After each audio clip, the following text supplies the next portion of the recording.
Naghahanap ka ba ng Hong Kong itinerary? Here's a one-day city tour itinerary for you.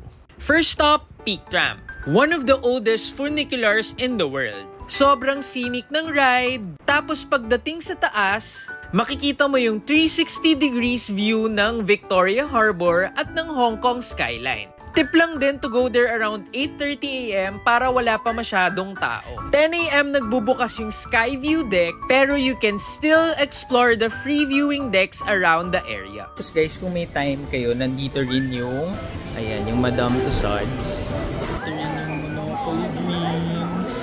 Go to TST and try the Chung Ying Ki Shanghai Pan-Fried Soup Buns. Crispy sa ilalim, soft sa taas, tapos puno ng hot soup sa loob. Suggest ko to get the truffle one. Perfect Hong Kong street food experience. After lunch, shopping naman. Sa Sneaker Street, makikita mo halos lahat ng shoe brands and rare releases. Tapos pwede ka ring tumuloy sa Ladies Market. Mura at madaming souvenirs, fashion finds, at quirky items.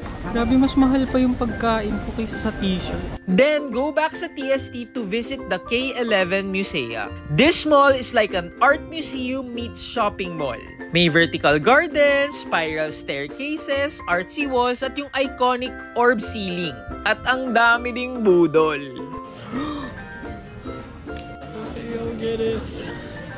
Next, punta ka sa TST Clock Tower, isa sa mga iconic landmarks sa Hong Kong. Katabi nito yung Hong Kong Cultural Center na may unique curved architecture perfect for golden hour shots. Next, you can ride the Victoria Harbour Cruise. Oh my God! Nandito si Coles!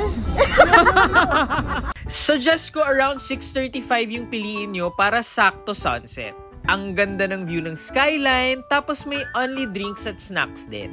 Afterwards, you can watch the 8 PM Symphony of Light, the world's largest light and sound show.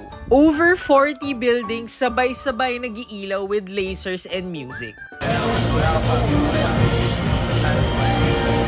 Best viewed sa Avenue of Stars or sa cruise. Pero dito na kami sa dock nanood kasi mas mahal na sa cruise during this time. And to end the day, we explored the Avenue of Stars. Here you can see the handprints ng Hong Kong stars, plus iconic statues like itong kay Bruce Lee. Perfect way para mag-relax din dito while watching Hong Kong City skyline. Like and follow for more travel videos!